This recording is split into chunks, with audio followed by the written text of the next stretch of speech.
Comics with your hosts, Nate Phillips and Brandon Stone. I'm a god, you dull creature. Hey everybody, what's going on in the world? Nate and Brando here with Journey into Comics. How we doing? Hey Brando. Hey, what's up, buddy? How you doing? Been a little while. Yeah, it's been a while. The weather is moody. Not sure what she would like to do. Yeah, I'm pretty I'm pretty certain that we say that every single time that we get together that it's been a while. That I think we need to contact Aaron Lewis and try to license. It's been a while to replace the intro for our show. Yeah, we could do that. No, man, it's been going good. Yeah, the weather's been kind of moody. We've kind of got like a heat wave going on right now. Absolutely. It was great today. I got up early, 8 o'clock, started some yard work. I'm sitting here, it's like 5:30 or 5:45 my time, and it feels like it's 10 o'clock. I'm like, God, I'm an old geezer, Oh, man, last night I was hobbling around at work. I just kind of felt like the shooting pain going right through my sciatic and my hip. And I'm thinking, dude, I'm 28, and I'm going to be 35 walking with a cane. I'm going to be one of the most crippled old men I've ever met. I hope not. Well, at least my hands and my thumbs won't be affected. So that's true. Hopefully, you keep those worked out pretty well.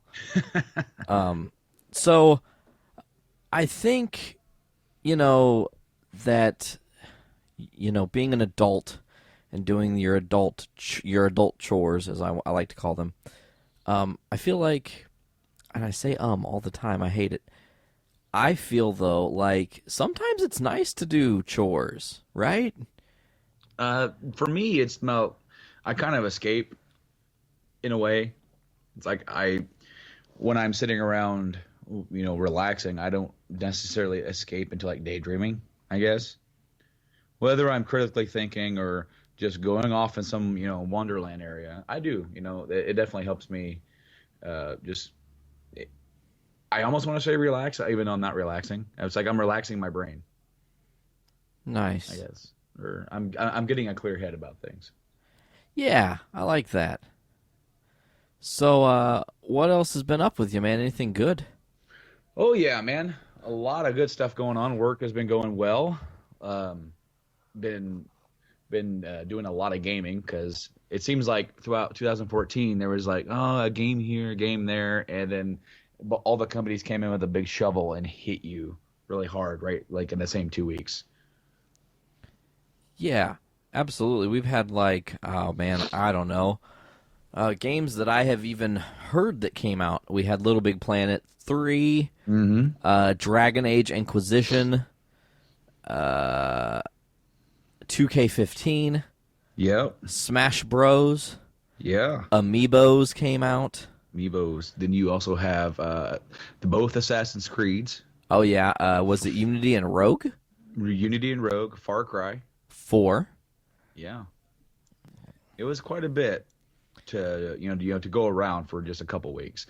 It really was. It was a lot to absorb. And then I can't imagine anybody having enough money to buy all those. Well, I mean, where there's a will, there's a way sometimes with game collectors, Oh, hey, man. I don't know much about that. Oh, no, not at all. I always comment when I'm watching through, because I'm a super nerd, and even though we do the same show together, when you put up something on YouTube, I'm like, oh, piece of candy. Like, I get to watch something, some content that I am not aware of.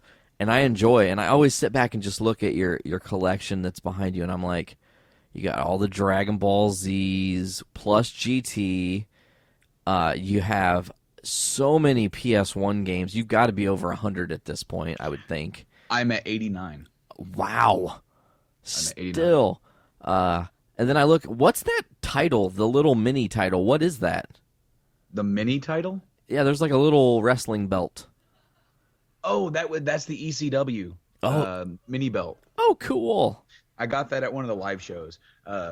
I took some money up and it was gonna get. I think I got that and two CM Punk T-shirts, one for me and one for my wife.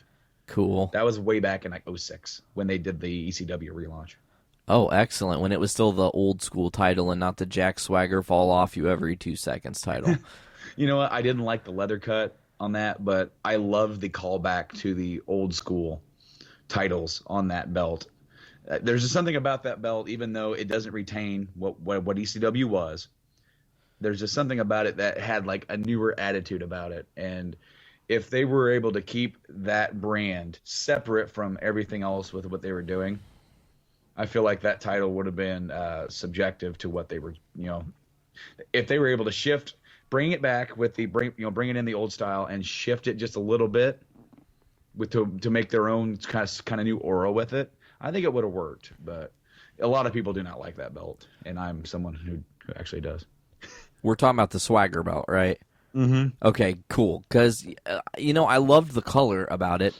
I liked that it was silver. That was different. I was a fan of that. But what I was not a fan of, it was very clunky. I mean, obviously. But then I always make fun of that belt, not because of the belt itself, but because every time Jack Swagger was ECW champion and walking down the ramp, it would fall off him. It's like, dude, don't put it around your waist. Put it over your shoulder. Like, if it happens once, don't even give it an opportunity to happen again. And he did several times. And I was just like, will someone glue this thing on him? Oh, I know, man. If you look at the Hogan 85 belt, I think that's what it's called, because I'm a huge belt aficionado. Okay. If you look at the Hogan 85 belt, you'll see similarities with that. And that same belt design was used for 4 different companies for title belts. Wow. It was used for the NWA World Television, NWA National Championship. It was also used as the AWA World Tag Team titles for a time period. Wow. But yeah, that design. And that design is actually based on the Hulk Hogan Rocky belt, I want to say. Cool. That he wore as Thunder Lips. Very cool. I feel like that ECW belt was kind of a harken back to that, just as like a little wink or something like that. And I kind of feel like when they came out with the what they call the penny tags, it's the new tag team titles. Mm-hmm. That those, even though they do look different, they aren't your standard shape. So they kind of harken back to maybe some older designs, and I like that. Yeah, absolutely. So speaking of wrestling, there's a rumor that right now it's way early, Brando. I told you, I feel like an old man. Like, I thought it was like 9:30. I could probably watch. I might actually be able to watch Survivor Series live tonight. That's amazing. And there's my ums again. God, I have to keep pointing it out to myself, Brando. Just like, hey, dumbass, quit saying Just gather your thoughts, take a deep breath, and then say what you're gonna say. Just do my dramatic pauses. Yes, I will do your dramatic pauses. So Sting is supposed to be making an appearance at Survivor Series allegedly tonight. What's that about? Well, see, I'm not sure. I just heard this big rumor that they may be using this because this is a free show. They're like trying to say, hey guys, sign up and join us because we're getting ready to start WrestleMania season, And anything could happen on wrestling pay-per-views. Yeah, yes, they can. Okay, so anything can happen, and the most predictable things can happen. So, absolutely. So tonight, what I'm thinking is that we're going to see this dude come out and start singing "Message in a Bottle." Really? It's Sting from the Police. Uh-huh. You're funny. What got me on that? Somebody posted a picture of Sting from the Police with the Survivor Series logo that he was debuting tonight. That's awesome. But no, they're saying he may make his first appearance for WWE tonight. How he's going to do that, I don't know. From background or from behind the scenes sources saying that he's not booked for any of the other shows for the rest of the week. So we're going to get a one-off appearance that's probably going to have a lot of speculation until he makes his next appearance, which I'm more than okay with. It's the Sting character. Oh, yes. I mean, for me, and I'm just going to go on a little bit of a rant here, I kind of feel like with the way that things are today, we get too much of good things. And let me just elaborate on that. Every week, Cena is there. Like him or hate him, that guy is there. He's been there every week, barring injury, since he's been on top. That's fact. He's worked his ass off to get that spot. But now, one of the things that a lot of his detractors say against him is that you get tired of seeing him. And so if, absence makes the heart grow fonder, don't have him on every single week. Now, granted, okay, you want to have your big stars on the show because it's a weekly show. But I remember back in like the 90s where the champion Bret Hart would be on one week and wouldn't be on the next week, and then they would be hyping whatever they talked about last week. And what's going to happen next week when the champion comes back to address this or that. And they're kind of doing that with Lesnar, albeit I kind of wish he was appearing at more pay-per-views. You don't think he might make a surprise appearance tonight? He could. I'm not going to say that he couldn't. But when they put the belt on him and he's not going to be there every week, I like that because that makes it when he does show up, it's important. Not that, Cena walks out to the ring again, does his stuff, throws his hat, starts going on his promo. And I'm not dogging on that at all because, people do need to be there. But I'm just saying that as far as Sting not going to be there, I'm more than okay with that because that's going to feed into what is he doing, what's, we know he was involved with the video game. What is his angle? What does he want? And, of course, the diehard fans know he wants a match at WrestleMania. And against who, we know. Yes, that may or may not happen. It all depends. It all depends on whether or not he can go. And if last year was any sort of, sign, it's going to be tougher for him to come to that decision, I feel. Well, you know what? One thing I think about Taker is if you do a match with Sting, it's not a 7 or 8 big spot match. It's a kind of an old school match where they can kind of grind, against each other and not have to work as hard. Yes, and I do agree with that. My only worry is that the hype of the match is going to be too big, and then they're going to do that old school style, and the crowd's going to be so hot. Hopefully they'd be so hot that they won't care. But I've seen crowds that are like, okay, this isn't balls to the wall. And it's like, well, you're not going to get a balls to the wall match from Undertaker every single time he goes out. He can't do that. Yeah, it's just not in the cards. And so, no, don't worry. Don't get me wrong. He's going to give you your money's worth. And he's going to make sure that you walk away feeling like, even when he's hurt and can't go, like he was at WrestleMania 30, that, they could have called an audible out there for his safety. Yeah. But they didn't. Even though he doesn't remember a lot of it, they still did business. It didn't turn out to be the best thing in the world, but it's also very sad when you watch that back, man. Oh yeah, it is so sad because the way they've built up. Then they've actually used that because with Lesnar's systematic destruction of Cena months later, you see Lesnar picking apart the Undertaker, and it's kind of boring to watch, but you see Undertaker struggling to get up, and it's just like, this is the Phenom. This is the dead man that we've been watching for all these years. He's done the impossible, and then you're feeling like, how is he going to beat a former UFC heavyweight champion? And then you see him starting to come back. You're like, oh, he might do it, and then Lesnar shuts him down. Yeah. It was sad. I had tears in my eyes when that happened because I knew it was all over for The Undertaker, or it was going to be, soon.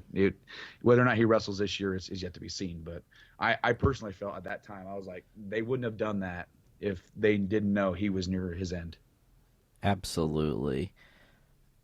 Yeah, that just really sucks.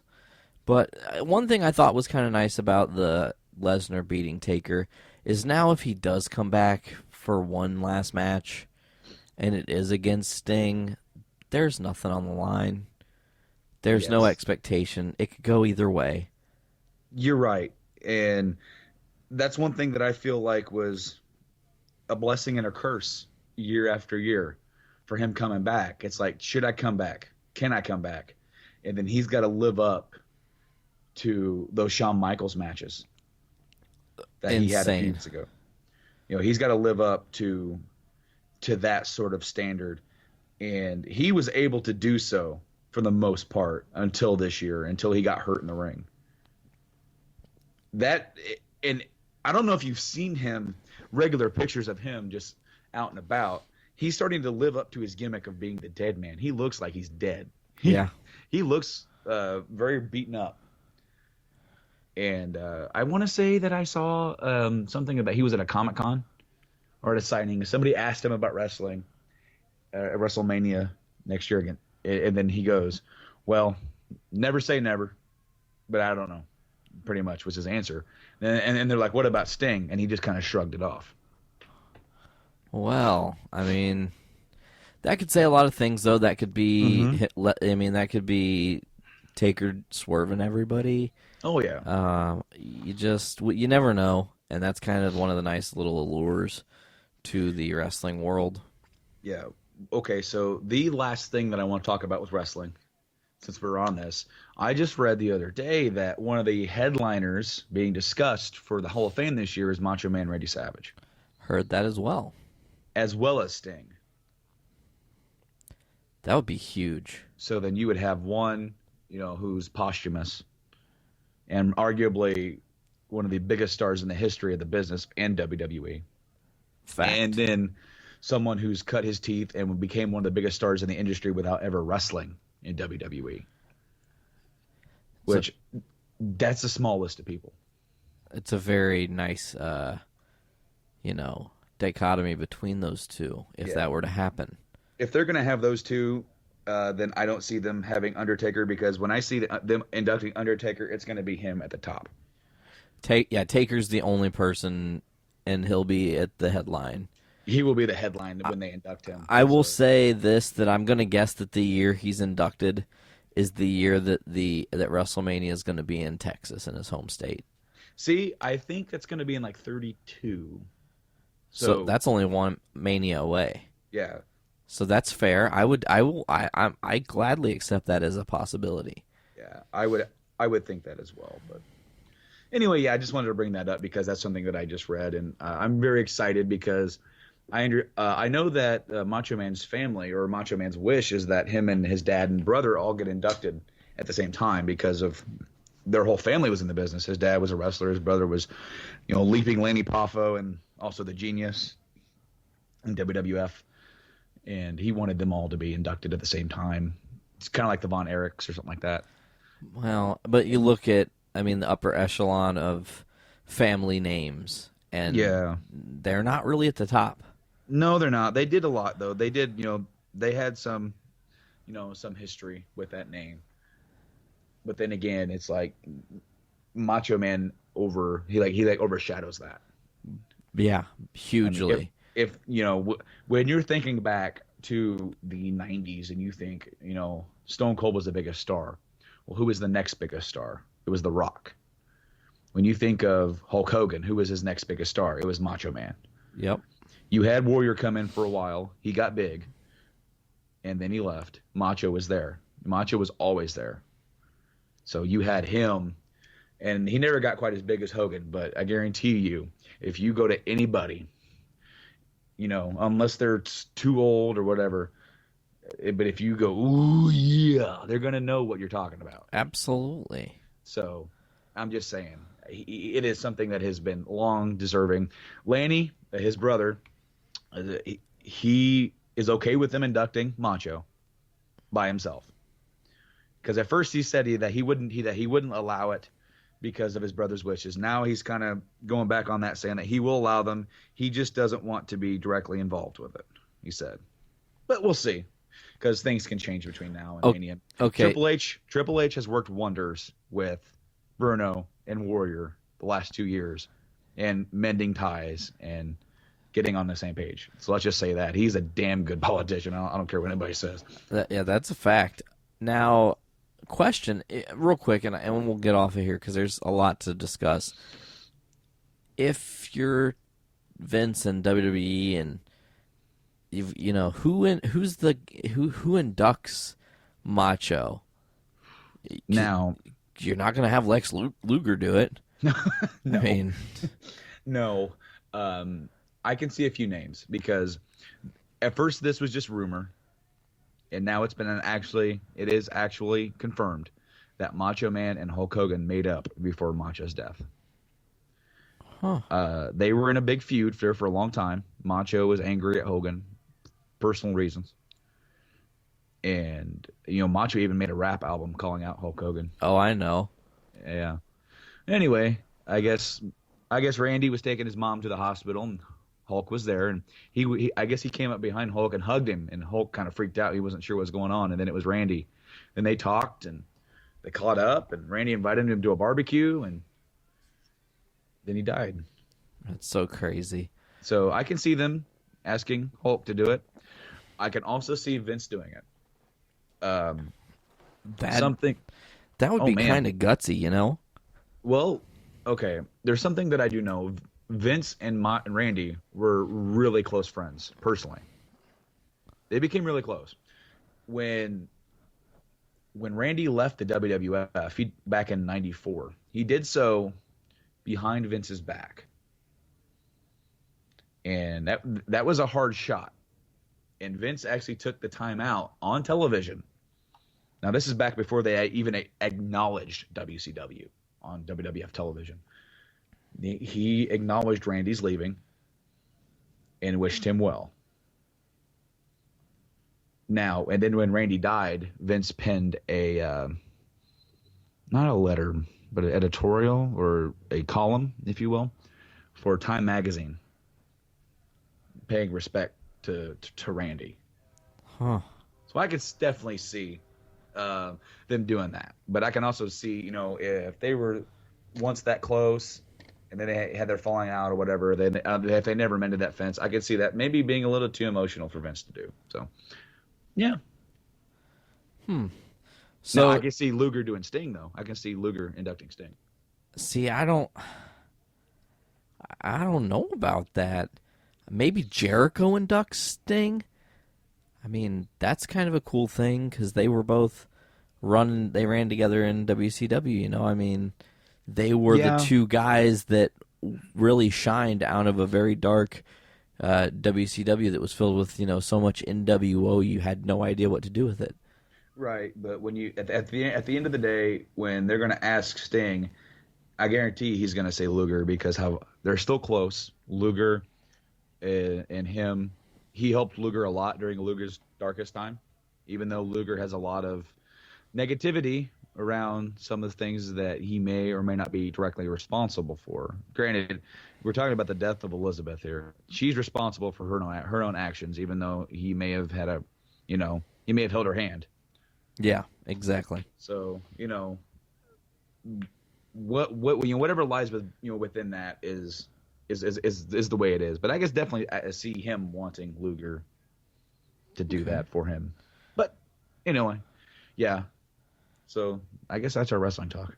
Yeah, we don't really get to talk a lot about wrestling in our shows, and I know that I kind of made the itinerary for the show, and it was just like, well, kind of whatever happens.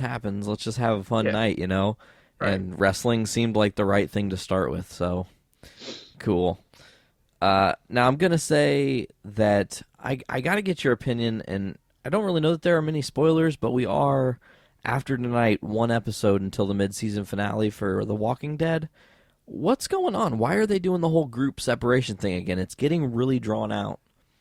Yeah, I think they did that to, number one, explore some more character development that we had 2 weeks ago with, and I think that it's when we couldn't talk about it, right? Because you hadn't seen the episode yet, with Eugene and Abraham. Yeah. So they actually separated and did that. I felt like that was really well done. It was good timing. Yes. I think they're doing that. Another thing I think they're doing is that they're trying to take their time with getting to DC without really looking like they're trying to take their time. Yeah. Actually, that's a really good point because we've had so much flashback. I mean, last week was entirely all happening while, the whole Abraham and who's going and who's staying stuff was happening. Yes. In the church. All of this has happened in the course of that short time that, Daryl and Carol are gone from the group. Yeah. So, yeah, I mean, there's, the Beth episode I thought was slow. Last week's episode was a little slow, but I definitely liked the conversation and indirect references to character development, like with Daryl, with the getting over abuse, where he's hinted at, him and Merle were kind of abused by their father. And then also using a lot of visual references as far as burning. There was a lot of fire, if you notice that, where, Carol would mention that she's no longer the person. They're no longer the same people, and that they're just ashes, and that they're just rising from the ashes of those flames. And there's a lot of fire references and a lot of just hearkening to that. Another thing we saw was the return of a child zombie. We haven't seen that in a long time. Yeah, we saw the child zombie. Now, we also got to see a very stupid Noah having no idea what he's dealing with. Yeah, I mean, well, when you don't know what you're dealing with, and he's trying to be, he's doing what he's doing with good intentions, because if you notice, he was trying to get guns, trying to come up with some idea to get Beth out. Yeah, really. He was trying to do something. He wasn't doing it very smart. And it was just like, it wasn't, I mean, wouldn't you say, like, I'm trying to save some girl? Like, then they would have responded immediately back like they ended up doing. Like, hey, what's her name, Yeah, but I can also see him not wanting to just put himself out there like that, because you never know who you're dealing with. Very true. We were just saying And I can see, if you look at him, he said he's been at that hospital camp for quite some time. This is his first venture outside in a long time, and it's pretty crazy. So I can understand him not wanting to trust people. Yeah, I thought that the episode was like we said, it was kind of slower, but it did have really good character development. They're really working this group into maybe doing something really, really creative and special, and trying to continuously. I mean, we're at the point now in Walking Dead where characters dying, it's not that startling, I guess. Yeah, and they need to kind of freshen the pot there a little bit, I think. Yeah, what they're doing is they're definitely trying to get you more invested in some of these characters. That way, when they die, it's going to mean something. Yeah. Because you've had, characters like, Carol and Daryl, they've been around since season 1. When they die, you're going to feel it. But especially when they've been around and you've seen their characters grow to this extent. Yeah. If they were to die 2 episodes ago, it would have been a big deal, but it almost would have felt like a throwaway. Whereas it seems like before they got to the prison, it was always like a crapshoot of who's going to live and who's going to die. And then you can also go back to the Dale thing, where same thing happened with Herschel. As soon as they have a really big moment and they save the day, or they really express their view and their mindset and have some sort of influence, then they get offed. Yeah. Really? I mean, you record a podcast, you risk your life. Now, there is something that I do want to note, is that there was a leaked picture of what possibly could be the set for Alexandria. Really? I didn't see this. I want to say I saw it a week ago, and it looked like it was like the clock tower. Okay. And so we could be potentially seeing Alexandria by the end of the first season. Or, I mean, I'm by the end of this, by the second, I don't know what I was saying. Are you talking about by the end of the season when it's complete? Yes. By the time we get there, that may be, if this leaked picture is accurate. Because I honestly, I don't know if it actually is. But it did look pretty convincing. Now, and I was just going to say, we know what happens when the group gets there. I mean, yeah, if you read the comics, you know. We've talked about it here before. There's a certain character who makes his appearance around that time. I mean, it all seems a little too right, but you never know with Kirkman. He might, I mean... I was thinking of this. I'm sorry. No, you go ahead. But I was thinking of this the other day, and I was saving it because there's nobody else that I can talk to about this, because no one else that I talk to besides Rob, our good buddy Silent Rob, reads the comics, and he's not this far ahead. But we do know that around issue 100, one of our favorite characters gets killed. Mm-hmm. Now, with them approaching that spot towards the end of this season, potentially. We do know that when that character debuts, they're going to want him to make an impact. Mm-hmm. And we know how this show likes to mix things up. They don't like to just say, well, we did the exact same thing with the same characters. So first, before I give you my thoughts on what they should do, I'm going to ask you, what do you think they should do to properly introduce Negan, using influence from the comics but changing it up? Kill Daryl Dixon. Now, see, I was going to say that. Really? Not really. Oh. I thought of it, and I'm just like, I think that's too soon for that. Really? I think it is. There is a person that I think they can kill that would really change it up. Okay. All right, so let me just paint the picture, because people who haven't read the comic, or people that have, they know that they have all the characters set like on their knees, and there's Negan walking around with his baseball bat, Lucille, right? And he's pretty much playing eeny, meeny, miny, mo, right? And so he is doing that just like he did in the comic. And in the comic, he kills Glenn. Correct. In this one, kind of act like he's going to do the same thing. And I'm talking like this is the end of this season. This is kind of way that if I was directing this season, this is how the season would end. You're like, oh shit, they're going to kill Glenn. They're going to kill Glenn. And he reaches that bat up and he hits Maggie with it. Oh, dude, that's dark. And as soon as the bat connects with her head, the light, it goes to black, and then that's the end of the season. And then it opens up the next season with him just continually pounding down, and he kills Maggie, and then Glenn has to watch that. Then where's that going to take the Glenn character? That would be interesting, because there's a lot of people that wish he was still around in the comics, i.e. me. Yeah, but I mean, he's even to this point in the show, he's been that, lawful good, right? He's been the lawful good character. He's always the person who speaks up and says, "Is this the right thing to do?" Now, he doesn't necessarily notice he doesn't actually do like in the church a few episodes ago when they slaughter Garrus group. He didn't take part in that. He helped them, but he didn't kill those people. Correct. Now, what would he do after seeing the one thing that has kept him going the last couple seasons get murdered right in front of him? That's a story I want to know, because in the comics, if you remember, they take Carl down this story where do you remember where he gets that assault rifle? Yeah. And tries to go take Negan out himself. Yes, I do. That was like issue 105, I think. Yeah. Imagine if that was Glenn. I think that would be cool, but then do you risk evolving the Carl character? I think you could potentially do that in like a different way. Okay. Now, while we're talking about Carl, thoughts on 134? Did you read it yet? No. Oh no. No, I haven't. Remember, I've been playing too many damn games. Oh, it's okay. Too many games.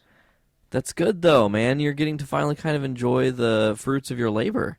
I have been. Unfortunately, that does mean, for the lack of conversation here on the podcast, I haven't been able to really watch Gotham. I'm still behind on that. I haven't started up anything else because I work, come home, game. Work, come home, game. And somewhere in between there, I sleep. But once in a while.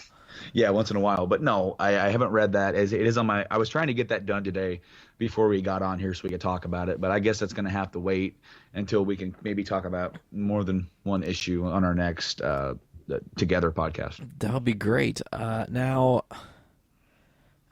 you told me you had a game segment and some stuff to talk about, but you didn't tell me what. So I'm excited, and I think I want to know what's going on in the Brandon's gaming world.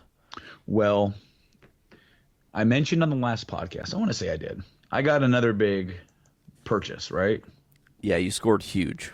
I scored huge. Well, I made another big purchase. Really? Yes. But this is of a different sort. Okay? First off, I bought both Dragon Age and GTA 5 this week.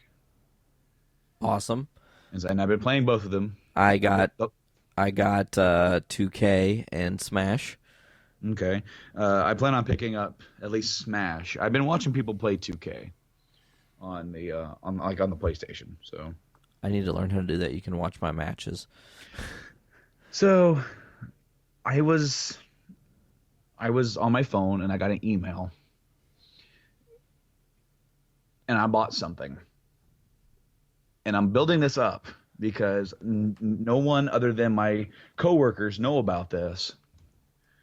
And as soon as I'm saying it right now, the entire world is going to know, because I uploaded an unboxing video to YouTube because I bought an Xbox One. What? What? That's crazy. And you just did that on on our show? That's awesome. Yeah. So I bought an Xbox One, the Call of Duty 1 terabyte bundle edition. Oh my gosh. Oh, that's amazing. We have an unboxing video. I'm a huge fan of unboxing videos, Brandon. Did you know that? No, not at all. I didn't know that at all. But yes, okay. So I got it in the mail this week. Now, okay. First, let me just back up. Why did I buy it? Because I mentioned in the video that on the podcast, I've been very critical of the Xbox brand and Microsoft during their whole Xbox One launch, and even since then. You're right. I have been, and I stand behind everything I've ever said. Their launch was shitty, and that's that. I am, however, hopeful for the future because I'm really liking what Phil Spencer's doing for the company. He doesn't beat around the bush for as far as what I've seen. He's very honest, and he's a gamer. He's a guy that has all the game systems. He has them all. His job is to sell you an Xbox. As with anybody, if my job is to sell you guys Subarus, I build them, even though I don't do that. But if I was going to be in the car business, that's what I would be doing. Now, does that mean that I'm going to drive something else or have other cars? No. But I like what he's doing. He's trying to get them back on track, trying to get them, have the games that make them want to play. Now, why I bought it is because I got a good deal on it for me. Wasn't necessarily a great deal because that bundle is expensive. But I went ahead and picked it up for two reasons. One, the terabyte hard drive. Huge. Well, okay. I'm gonna get to that in a minute. And number two, I guess I have three reasons. Number two, the system just looks fucking cool. Okay, it does look pretty neat. It's a sleek looking system. I'll agree. It's got it closely. If you look at it closely, it's got like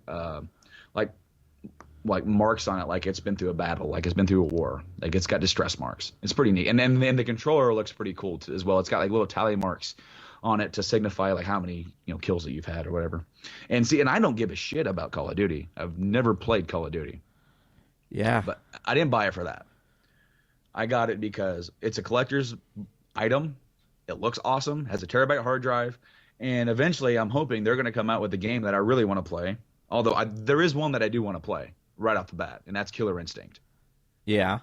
I do want to play that. I noticed that Rare filed for a trademark for new Battletoads. Oh, cool. So I'm interested in that. And I'm slightly interested in playing like Dead Rising 3. Yeah. There's a game coming out, I think, next year called Quantum Break. So there's that. Wow. Now, is it going to get a lot of use right now? Personally, no. Well, on Black Friday, I'm buying Dead Rising 3 and something else, maybe, because there's going to be a sale on that. But yeah, I bought an Xbox. Crazy, dude. And you surprised me so well. I was not expecting that at all. I'm like, what did he get?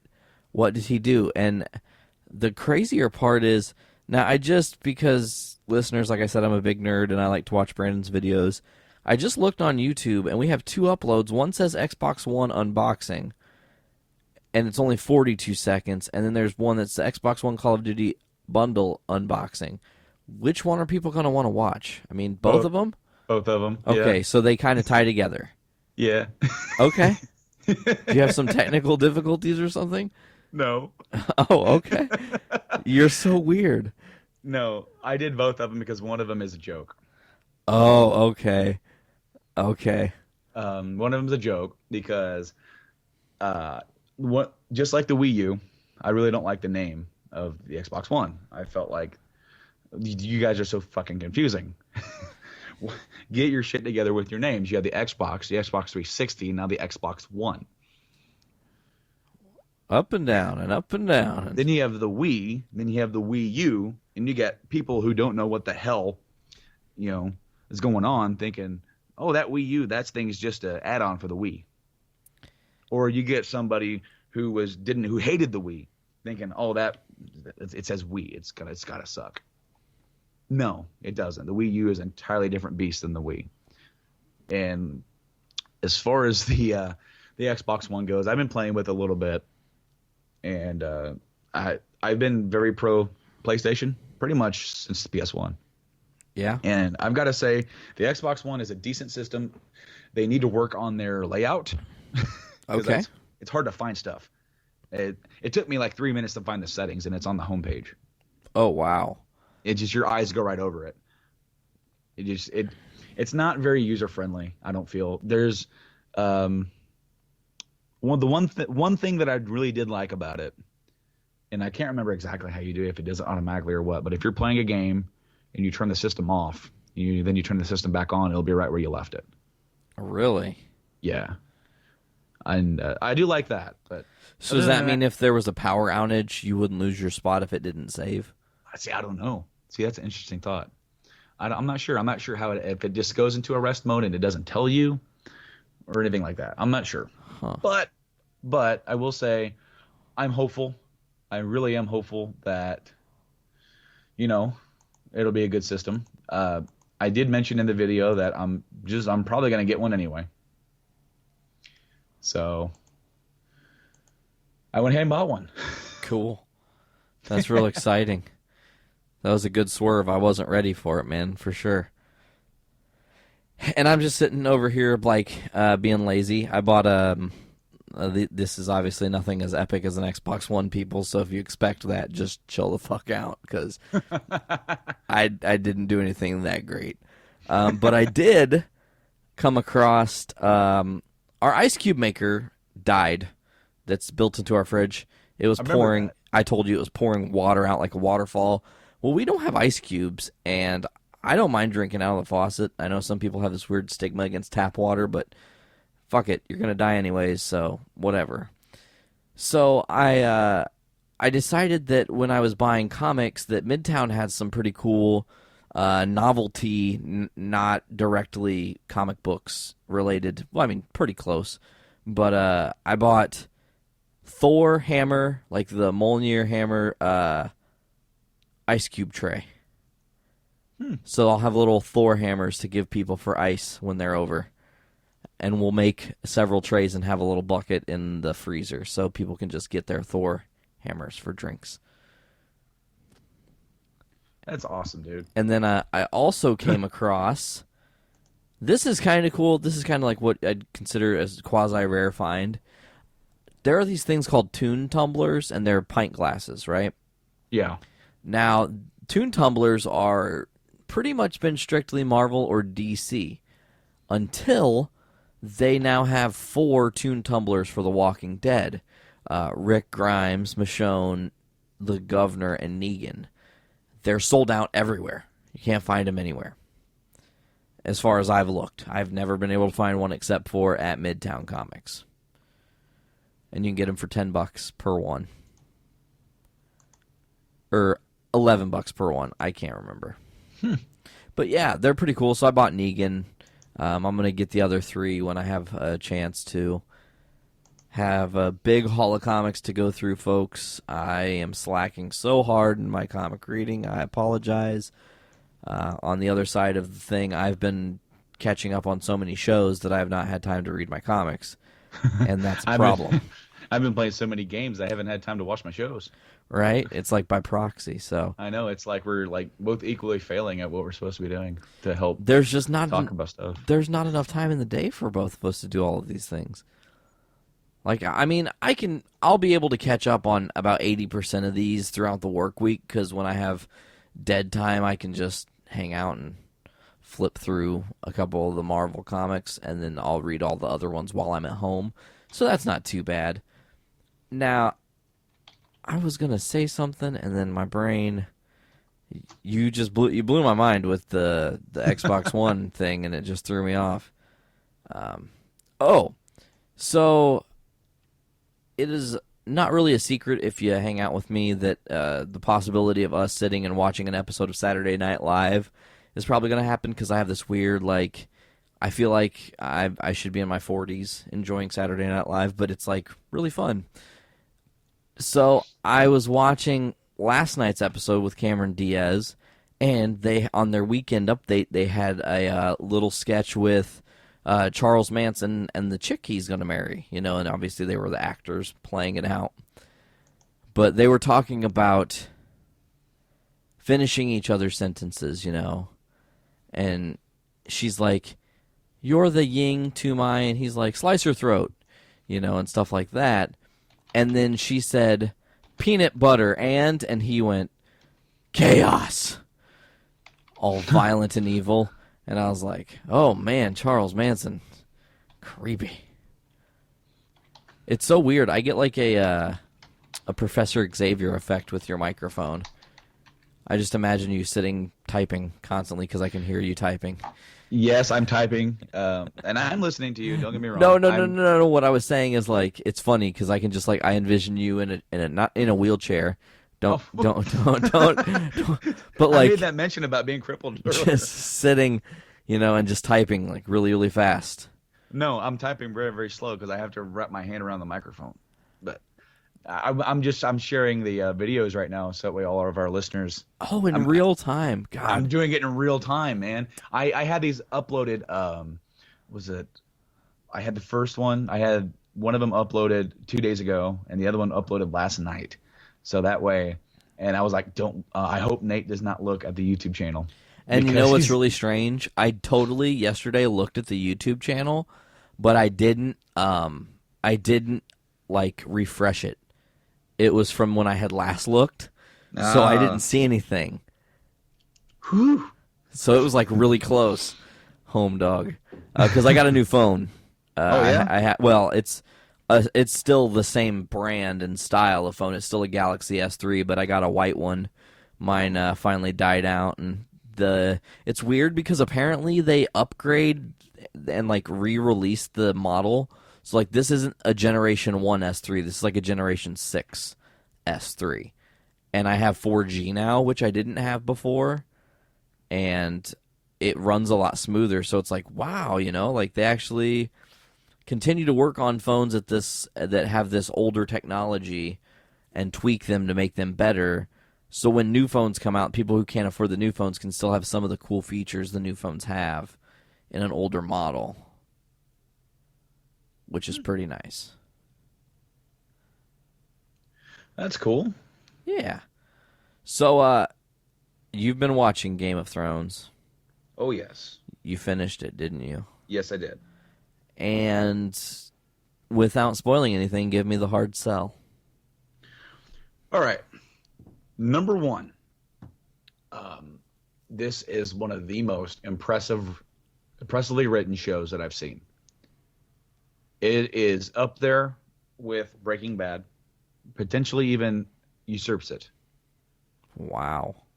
The reason why I say that is because Breaking Bad had really great writing, really great character development, really great acting. And this show is no different on all those fronts. The only way that I say it's better is because they have better long-term planning. The first thing that you see in season 1, and you've seen it, and I'm not really spoiling anything with this, so just it is a little spoiler, but it's at the very beginning of the show. If you start it, you'll see it.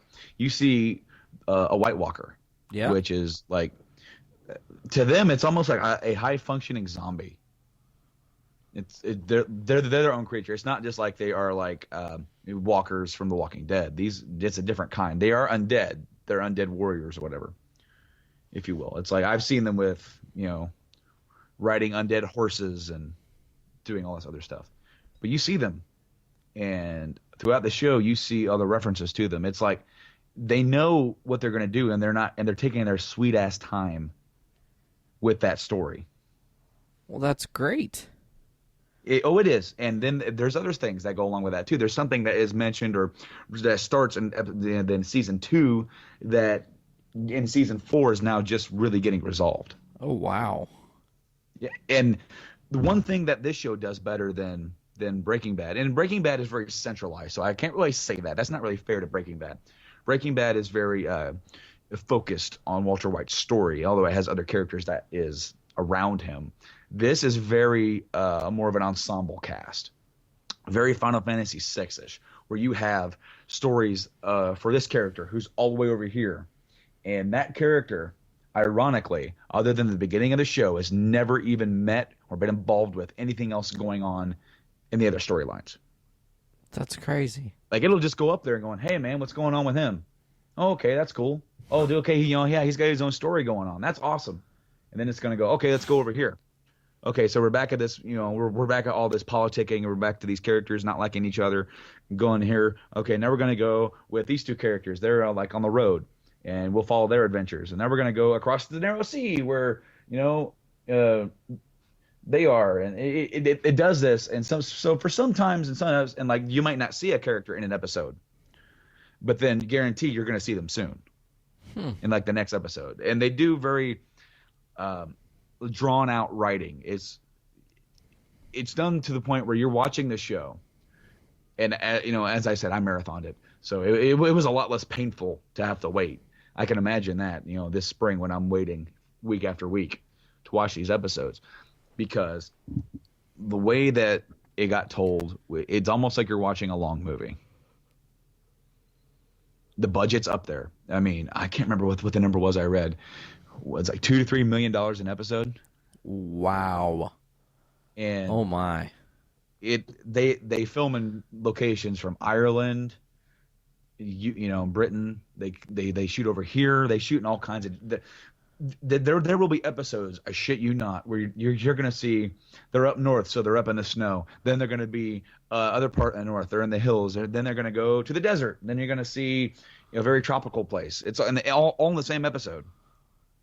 That's wild. I was talking to Anthony, and he told me something about the books that I thought was really interesting. And I don't know if you know this about the books, but the books don't have chapters. Mm-hmm. They have characters, and it will be like character A, like Jon Snow, for example, is quote unquote chapter 1, and it'll be a story of Jon Snow and stuff what he's going on. The next story will be like Ned Stark, and a separate story with him. And I think that's brilliant writing because it doesn't limit you to have to squeeze all your guys in together. It gives you the freedom to expand your universe really far out there. The very interesting about that kind of writing is that he's writing the same thing, for some characters over again, but from a different point of view. Oh yeah, that's true. So if Ned has something going on, and say he's got something, that he's dealing with, with Cersei, then they have their conversation. You may not see that exact same conversation again, because I don't know, I haven't read the books then, but you'll get to see her mindset about it from her point of view later on. Yeah, that's something that has been very interesting, and I do want to read them, but I've told myself I will not read them before the show is over, because I feel like because I've read the Walking Dead comics, it is both a blessing and a curse. Really is. To watching the show, because you get to understand so much more, but at the same time, since the show is so far behind, you're like, uh-oh. Fear the Hunter storyline. Oh, it's happening. I told you. No, it's Bob. Yeah. And it's so they were so faithful to that storyline that you were able to see it coming and call it. As when they're like, "Oh, is there somebody out there in the woods?" I'm like, "It's the Hunters." And then my wife goes, "What?" I'm like, "Shh." I just can't. I honestly cannot wait. I know, yes, there's a possibility that we're going to maybe get a tiny little glimpse of Negan at the end of this season, and then next year we'll have a full blown out, start of the Negan saga, which is going to go on for, I would hope, a couple seasons. They gave the governor a season and a half, and I'll be damned if Negan doesn't deserve at least 2, maybe 3. Maybe 2.5, 2.25. But you got to think, man, it's so drawn out from where they start with Negan to they're traveling and they're moving around and trying to rebuild their town, and then they go through the struggles of giving up half of their supplies constantly, and then Rick continuously just like a crazed man on the mission, like, we're going to defeat this guy. I don't know how, but when I figure it out, we're going to stop this motherfucker. See, yeah, it's going to be interesting because they've already developed the fact that Rick is able to be very vicious now. Oh, yes. When he needs to be. And we're going to see him want to be vicious towards Negan and know that that's not going to work right away. He's got to be smarter about it. Yeah. Now, Brandon, the sad thing about The Walking Dead tonight is that after tonight, we're one episode away from the mid-season finale. I know. And after tomorrow, Gotham is going to be... Actually, tomorrow's Gotham's mid-season finale, which is a strange place to put a mid-season, but I don't think they had ordered the same number of episodes as other shows, so we'll see here. I think we're like at episode 10, so it's maybe going to be a 20-episode season. I think they said 22. Okay. I don't know why you wouldn't stop at 11 at an even number. No, I don't. Or it's actually an odd number, but an even number for what we have, I guess. You know what I'm saying. I know. Like, break it down in the center.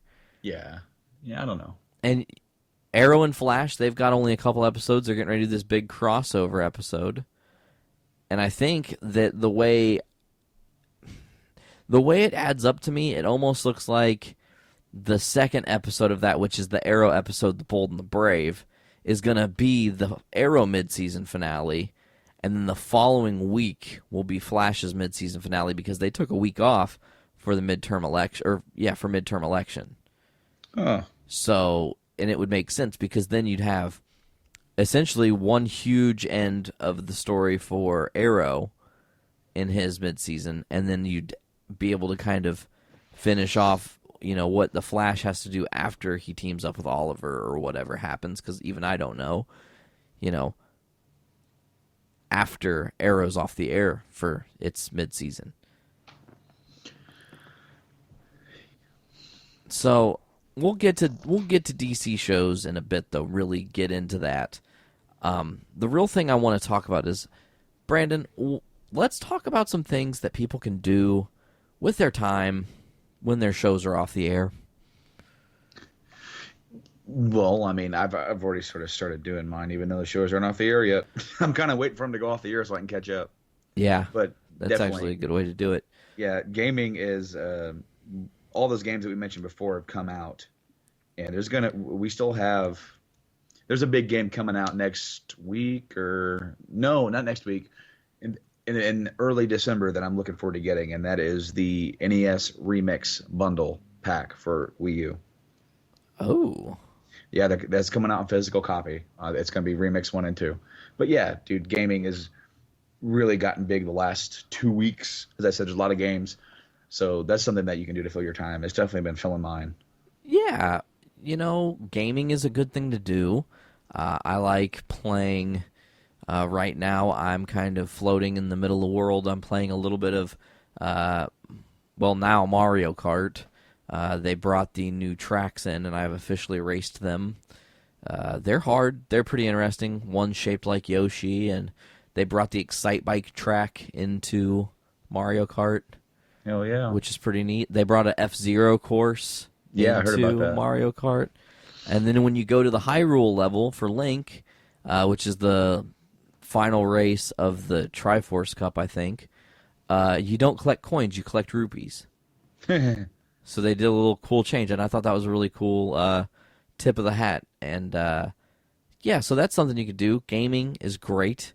There's a lot of good games out right now. Brandon and I talk about them all the time. Obviously, you could read comics if you're a comic book fan at all. There are so many great titles right now. The Amazing Spider-Man is doing the Spider-Verse multi-Spider crossover storyline that's in Spidey 2099 and Amazing Spider-Man. And speaking of comics, real quick, not an intentional tangent, but we're here. Brandon, did you hear that CM Punk is writing the Thor annual? I was going to bring that up when you mentioned Thor earlier, and I kind of forgot about it. But yes, I did hear about that. I'm very interested to see how that goes. I have to get that now Oh, I know. I mean, it should be great. Now, another thing you could do with your time when you're in your mid-season slump is, or the mid-season blues, as we'll call them, but you could always start a show you haven't watched yet. I mean, Brandon, you could, during the mid-season, get 2 seasons of whatever show you wanted to under your belt, or get a couple different shows going. Oh yeah. I mean, it just depends on how you balance your time, and it is the holidays, and I think that's kind of good with the mid-seasons. You're not so focused on your shows. You can kind of sit back and enjoy your family or friends or whoever you're around. So that's another thing you can do.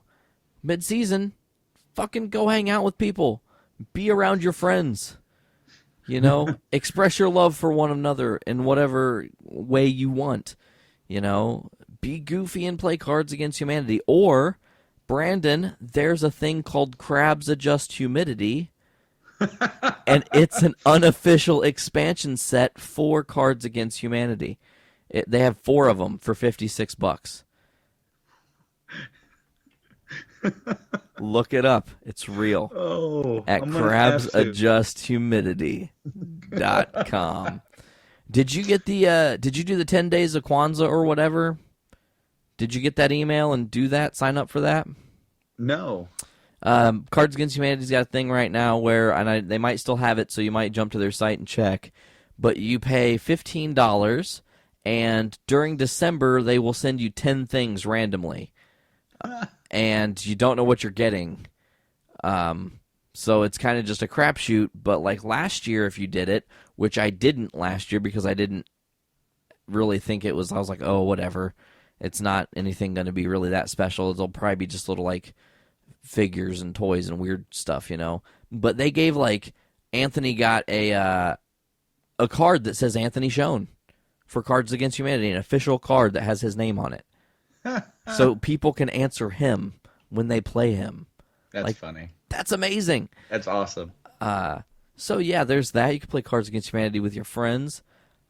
You could always watch the movies that came out over the year that you've been behind on. Anybody who knows the movie industry this year was kind of booming. They have had a lot of great titles come out this year. Oh, yeah. There's something else that they can do, too, to pass the time. They could get caught up on Journey into Comics. Oh, dude. Nice. Whoa. Nice plug. Oh, totally plugged it. That sounded wrong. I know. It's funny. Oh, no, I shouldn't say that. No, that's wrong. No. Okay. Not going to say it. Be mindful of your thoughts. Yeah. Hey, speaking of Star Wars, there was a leak thing today, or a couple days ago, what could be a shot of the Millennium Falcon that ends the trailer that's supposed to come out Friday for Star Wars Episode VII, The Force Awakens. I have heard something about this. I didn't get a chance to watch it. That's why I'm typing it right now. Yeah, it's pretty quick, and it could have been made by somebody who's good with graphics, but you never know. Ooh, I'm seeing it now. I'm watching. Ooh. Yeah. Yeah, okay. I can sit there and watch this. If this all what the trailer would be, I'd be happy. On a loop, the Millennium Falcon shooting and flying towards you, shooting and flying towards you. Shooting and flying towards me. It keeps Listening going. lazily to the left. Now, I actually have a buddy that I work with. He's a huge Star Wars fan. And we were talking about what the trailer would be. And I'm like, just imagine your disappointment of going to see the movie and it's a teaser trailer and it says, a long time ago in a galaxy far, far away. And it just does the Star Wars thing, like the intro, and it said coming soon. You sons of bitches. You sons of bitches. I saw that too, yeah. But I mean, yeah, it was just I'm really excited for this film. Probably more than I was for the prequels. Yeah, because this is a new direction for Star Wars. You've got J.J. Abrams at the helm. He is a very creative dude, and he's very talented. his vision is very clear when he goes into something. He does like to tip of the hat and put Easter eggs and stuff, which I truly appreciate. And he's going to resurrect a series that maybe needed resurrected instead of doing the prequels, but it's all about timing. And this is the right time for the expanded universe of Star Wars to finally start to come out. Yeah, I think I've said this before. I may have said it on here on the podcast or somewhere else, that they now know how to not make a Star Wars movie. They know it's got to be a group effort. Lucas tried to do it by himself for episode 1, and then slowly let other people in as the prequels went on, and of course they got better as they went on. But I feel like bringing back the original cast is going to be something to look forward to. I really hope, as you said, by J.J. Abrams, that guy's a damn good director. He's brilliant, man. There's something about the way he does movies that I love. The only movie that he really did that I wasn't like a ridiculously huge fan of was Cloverfield, because I got kind of motion sick with the camera constantly wobbling. Right. But every movie he's done since has been just amazing. I feel like, I kind of feel like that that the Star Wars verse is in good hands. I want to know what Han looks like. I want to know what Luke is looking like. Luke, Mark Hamill grew the beard out, so he's kind of has the Obi-Wan look going on for him. I've seen Carrie Fisher, lost a lot of weight, and yeah, she's looking good. So I'm really excited. I hope that as these go on, I want to see Lando somewhere. Oh, that would be awesome. It's like, what would Lando be doing after all that? Is like, would he be a politician? Would he be because he's a businessman, or because he was running the facility at for Cloud City? Would he be involved with the creation of like the new Senate, or what is Lando's role after the fall of the Empire? Which, of course, in this movie, set all these years later, who says the Empire has completely fallen? Also a good thought. When you defeat the leader, that doesn't mean that the war is over. There are other people who could step up into power, and all the money and all of the I might have lost for words here. All of the things that are set up, all the armies, the military, the Star Destroyers, their whole fleets, all of those are still there. Yeah, they didn't just magically blow up. No, they didn't say, "Oh, okay, you guys win. Sorry." There's somebody going to come up and go, "Okay, I'm in charge now. Now we're going to get these damn, rebels and teach them a lesson." So I can see where, like, instead of it being all party and happiness like there was at the end of Jedi, instead it would still be a tough fight. It would still be like you wouldn't be able to just go in and restart the Republic. Okay, and very good. And I want to see where that goes. I want to see what exactly they're going to do, and it pains me to think that we have to wait a year. Yeah, but maybe really we don't, because Friday is supposed to be at least a teaser trailer. You're going to see something. Something's going to be. We're going to finally have footage, and that's really kind of all that matters. And we still don't have footage for the Fantastic fucking Four movie. It comes out in less than 8 months. Now, okay, there's not a movie, but a game. There's the Telltale guys that were behind the Walking Dead game are making a Game of Thrones game. Oh, that's so cool. And they are bringing in several of the actors from the television show. We finally got a teaser trailer. It's supposed to come out in December, and we don't have a release date yet. Oh. Is it going to be episodic? It will be episodic. It will be 6 episodes, and it does take place between the end of season 3 and right before season 5 starts. Oh, wow. And you play as a family that's in the books, or at least mentioned. You're not playing as any of the major characters involved, because they don't want to mess with the storylines that are going on with the show.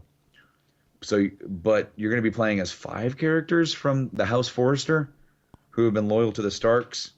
Huh.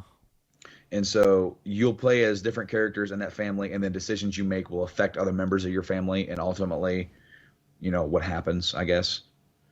So yeah, I'm really looking forward to that. And I normally don't buy those episodic games as they come out, but I'm gonna have a hard time saying no.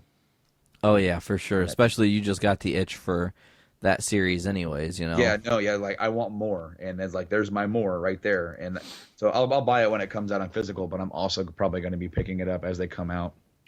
Yeah, just because you're a collector, man, and digital doesn't really do it for the collecting, but you can play stuff. Yeah. It's kind of good. So a couple things here. I got a question real quick. What about Boba? Does his son take over the Fett mantle?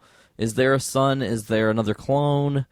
Did Boba Fett make it out of the Sarlacc pit like everyone rumors? Do we eventually see him show back up in the Star Wars universe? I want him to. I definitely do want him to. I mean, granted, he'll be an older guy, but so I brought up this argument just the other day at work. I'm like, well, he had a jetpack, and they're like, well, didn't it get stabbed? I'm like, well, he had 1,000 years to fix it. Yeah. Before he got slowly digested. So, I mean, I don't know. It's like I don't think that he fell in and then he's done. That character is very popular.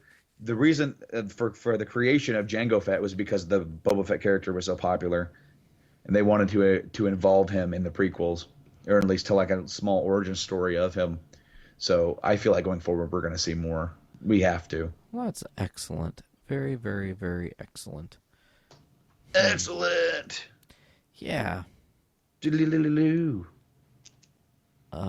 Hey, so Brandon, you and I kind of talked about this a little bit via the messenger, but let's maybe just on air, because we've got time, and we've only really got one major segment left to talk about.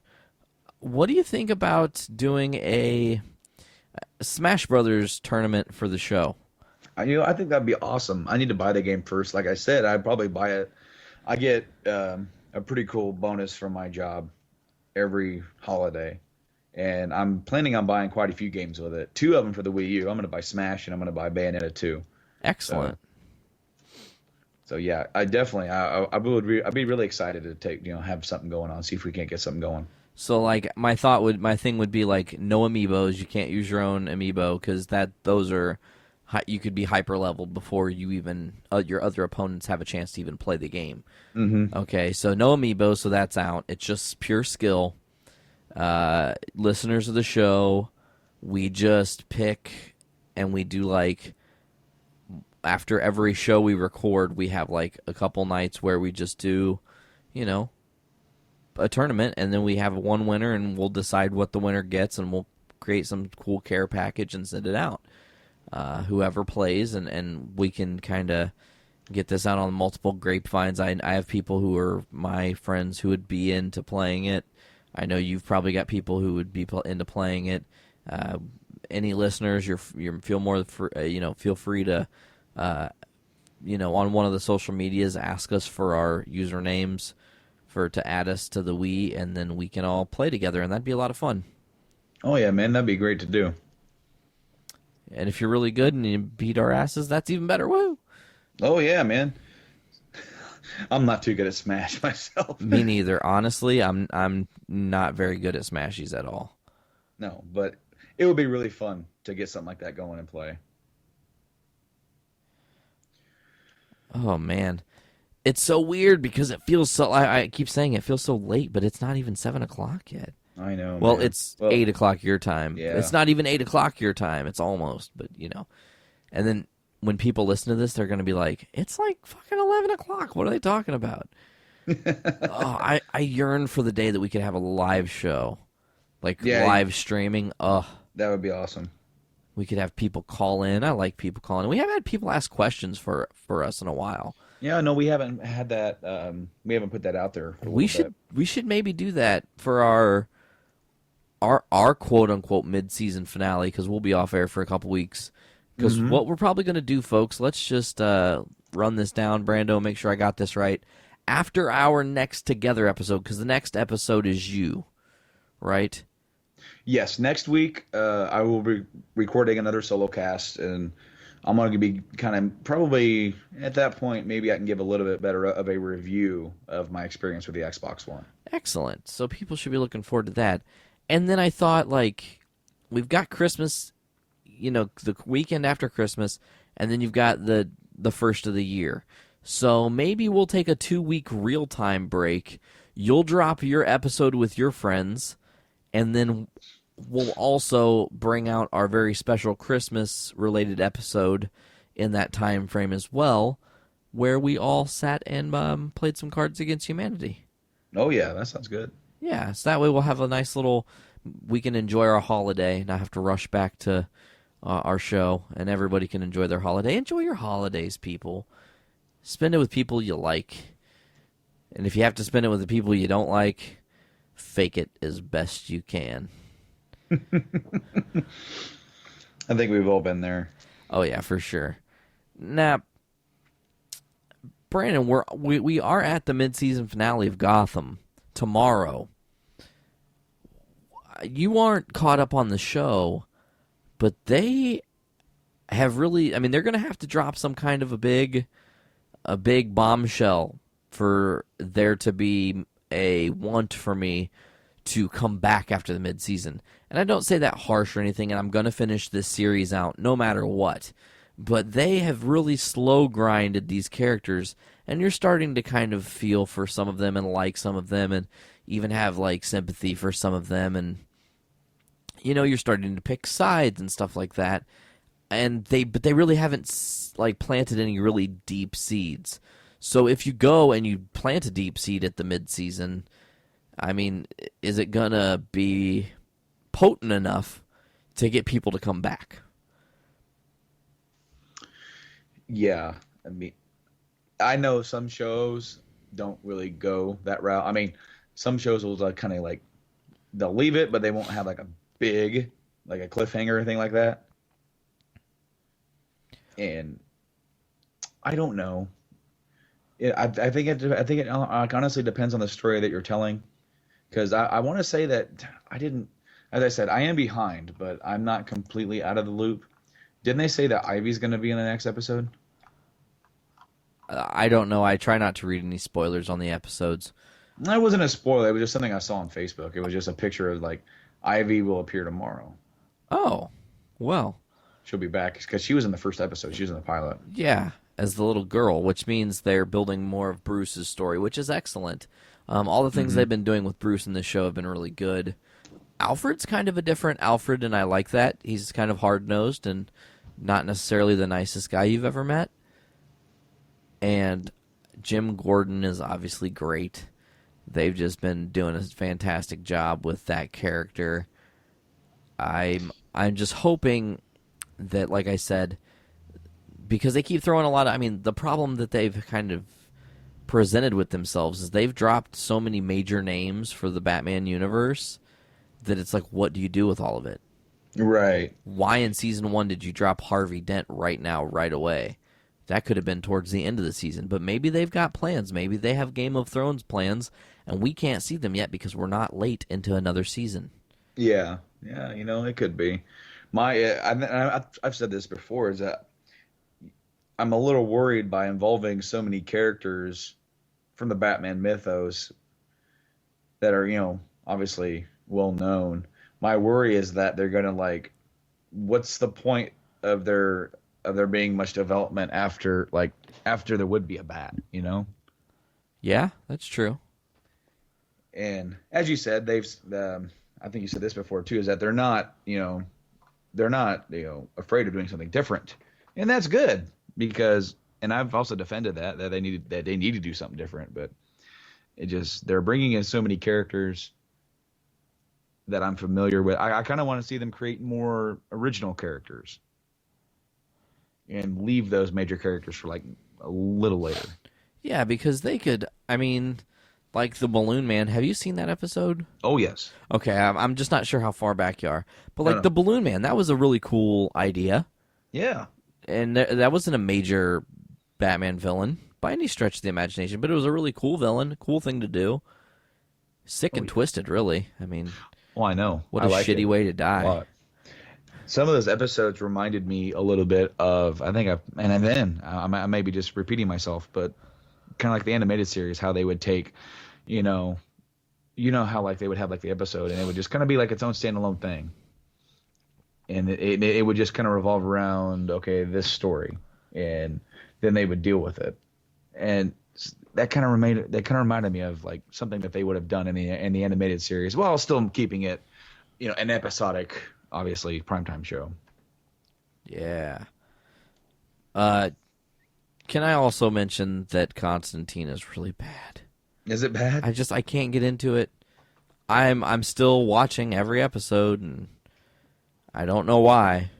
I can't for the life of me tell you why I'm still watching it. Folks, if you like Constantine and you want to give me a hard sell on what's so great about this show, that I should maybe stop watching some of my other shows, or something to that effect, please enlighten me, because I don't know what it is about Constantine. I can't tell if it's he says love too much, like calls girls love, like it'll be all right, love. And I'm just like, dude, you don't have to say it every time. You just called her love 47 times in a 2-minute conversation. Like, why are you doing that? I don't know about any of that, but I do know that I do love Surge. Man, I'm so jealous that you have Surge. You know what? I mean, it's not the best soda ever, but it is definitely nostalgic. To anybody that doesn't know, they relaunched Surge on Amazon, and you could go there and order it. I'm not sure if it's available right now. In fact, I have my link open. I can just click on it, and they are available right now in stock for $14. You get 12 16-ounce cans.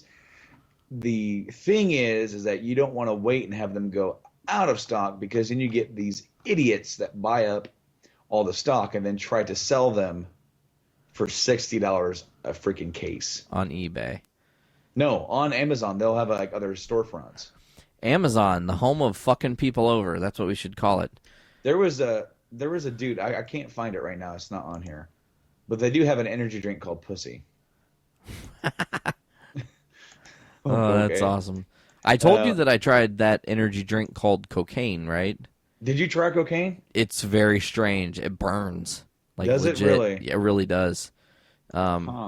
It's a very strange thing. But yeah, I tried it back when I worked at GameStop. One of the guys that we worked with, bought a case off the internet, and we all tried one, and it was weird. That's the only way I can say it. It's just weird.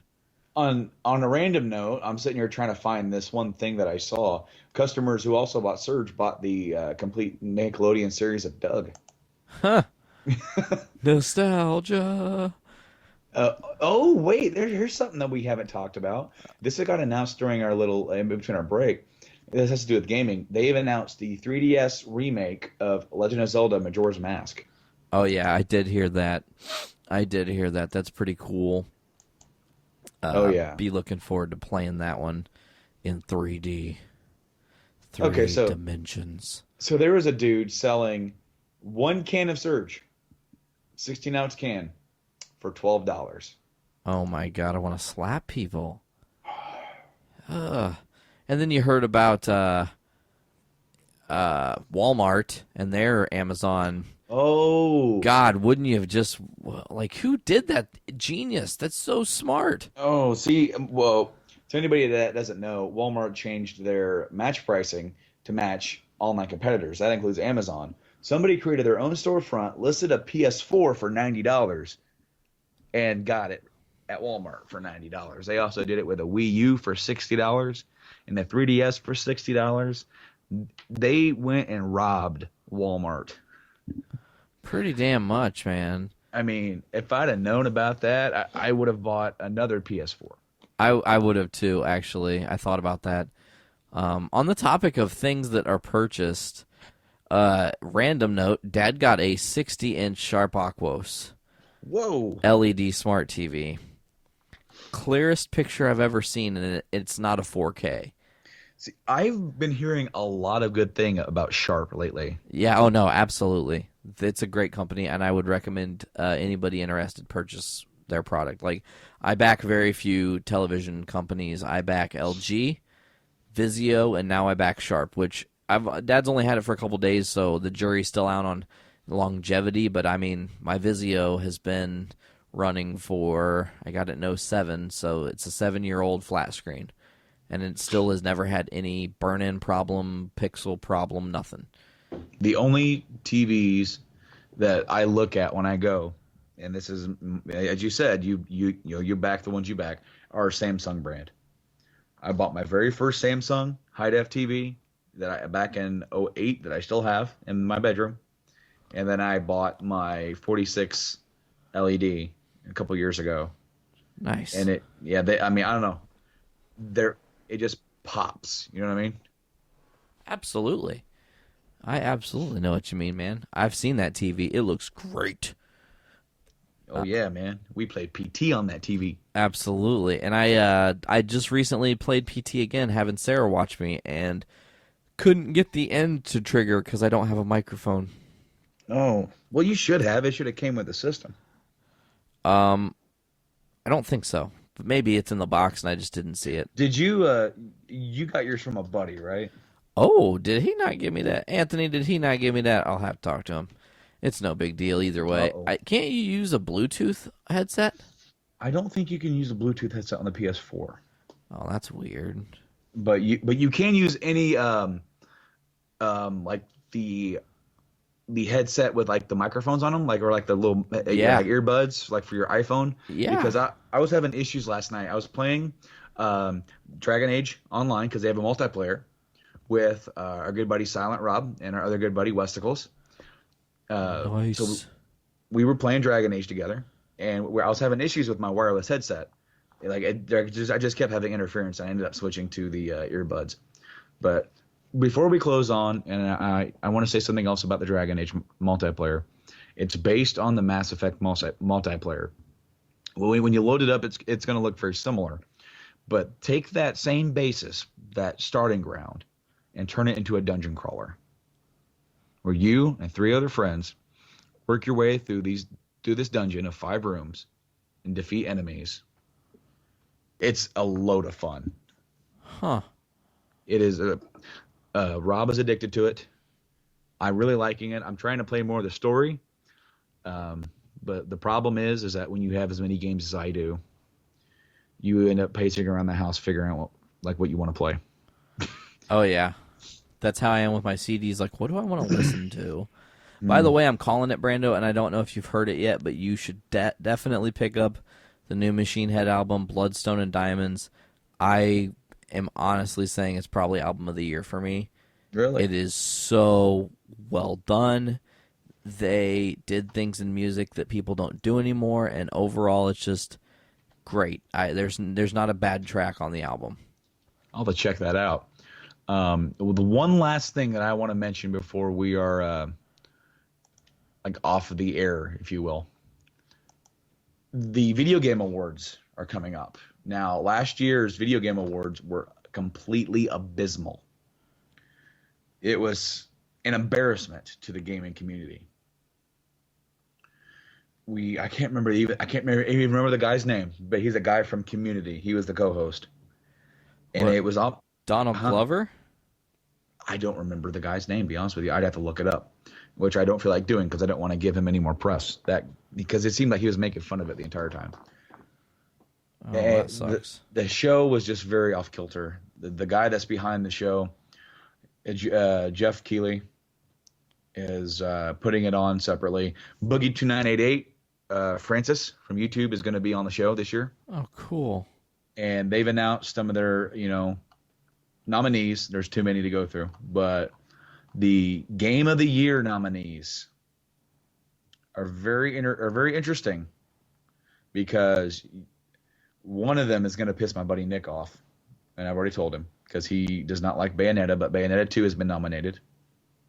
Really? Dark Souls 2, Dragon Age Inquisition, Hearthstone, Heroes of Warcraft, and Middle-earth, Shadow of Mordor. Huh.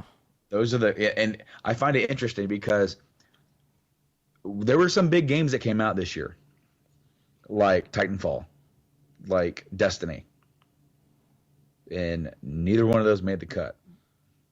Yeah.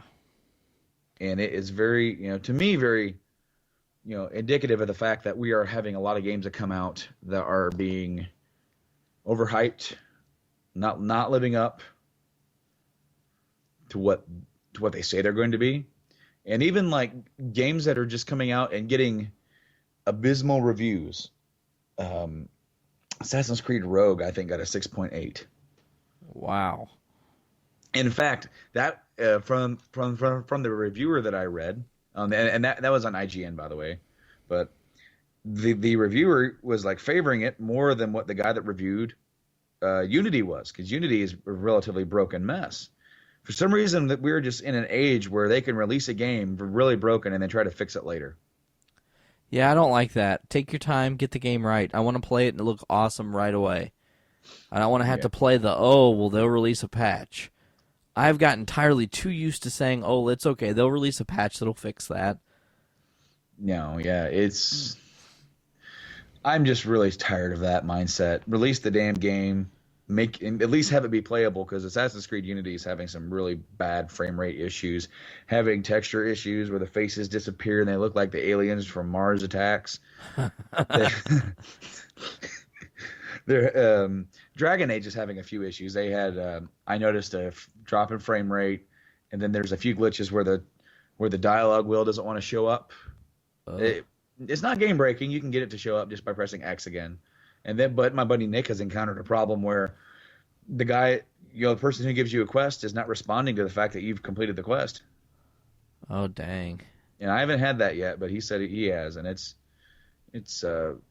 not that good of a thing, because, as you said, at least put out a damn game that is playable. All right, Brandon, I want to do one last thing for our fans. This week is Thanksgiving. I'm throwing this up together last minute, so you're just going to have to fly off the top of your head. We're going to give our people we're thankful for to close out this episode. Or people and things. Anything you're thankful for, Brandon. Let's go for it. All right. You want me to start? Go ahead, pal. All right, so let's just go ahead and say, first and foremost, I'm thankful for Sarah, my family. I want to say I'm thankful for my friends, which include, and I'm going to probably miss some people, so I'm sorry, this is not a Grammy nomination, bitches. Anthony, Michelle, Stacy, Veronica, Nash, Patrick, Brando, Wes, Rob, Bodie, trying to think of other people. All my Wolfpack family. Tim, your buddy Nate listens to the show. Thanks, Nate, for listening to Nate and Brando talk about comics and things of that nature.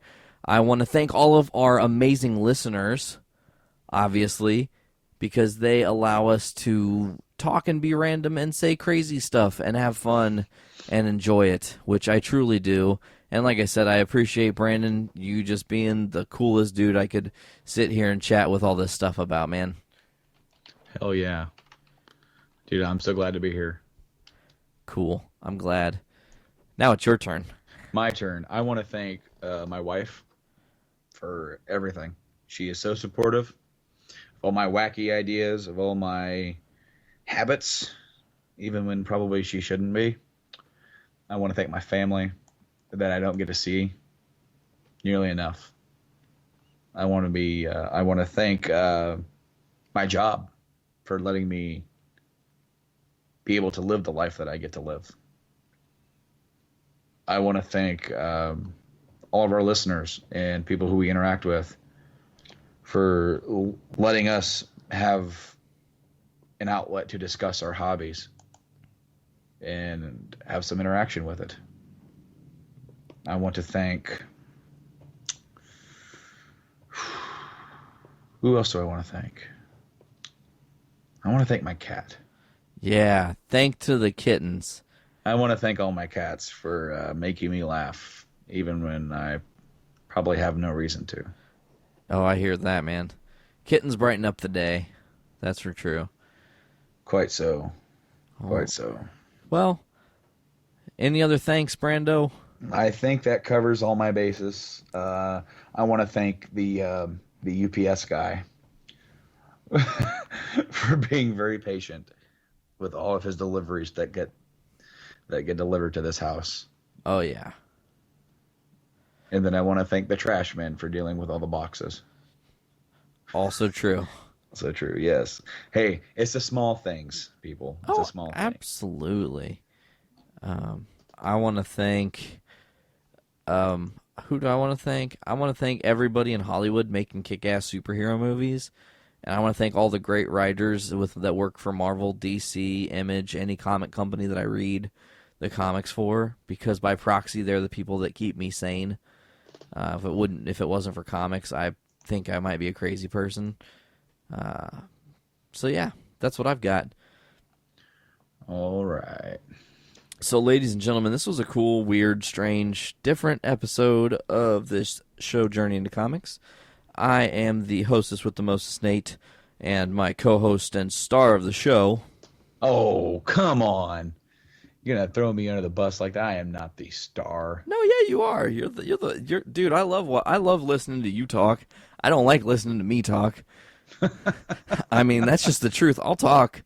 But really, I listen to our show to hear Brandon Stone at his finest have some of the greatest points when it comes to arguing comic books and video games. And I wanted to also mention that I thought about it, and maybe at some point we should do a argument segment where we're going to defend different viewpoints on certain things. Like maybe one day we'll do the Captain America or Iron Man side of the Civil War.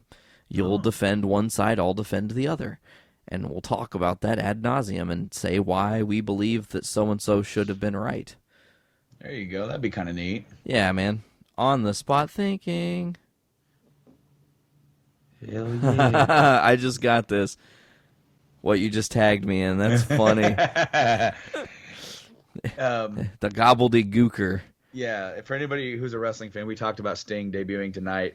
A long time ago, there was a mystery debut going to happen. They had this egg at Survivor Series. If anybody doesn't remember, Survivor Series used to happen on Thanksgiving Eve. And what was going to come out of the egg? Who was it going to be? It was the gobbledygooker. It was Poro Hector Guerrero, Eddie's brother, dressed up in a turkey suit. Yep, the gobbledygooker, ladies and gentlemen. This was an awesome episode of Journey into Comics, I hope. Check out our other podcasts. Listen to us on Podbean at journeyintocomics.podbean.com. That's where you're hopefully listening to it now. And if you're not, you might be listening to us on iTunes, and we appreciate that.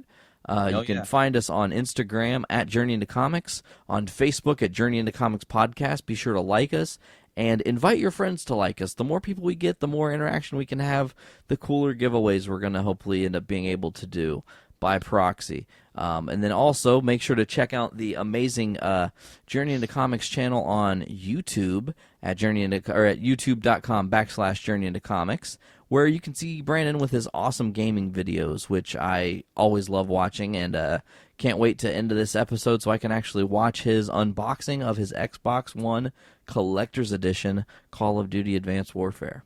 And other than that, I don't think I have anything else. Brandon, how about you? I want to thank our iTunes listeners. We have a couple ratings and some comments now. So please, I really appreciate and so does Nate, the reviews and everything on that. That's so cool. I'd really like to see us kind of, maybe climb up the charts a little bit on iTunes. That'd be really cool. So if you guys are listening to us on iTunes, be sure to rate and comment if you feel free. Let us know what you think of the show, good or bad, man. I really like interacting with people based on when they, their opinions and everything. That's so awesome. Absolutely. So yeah, thank you guys. It's always appreciative to know that people like to hear what we're talking about. And other than that, I think we're all good. This was an episode that I really enjoyed doing. Brandon, until next time. Surge up. All right. Later, everybody.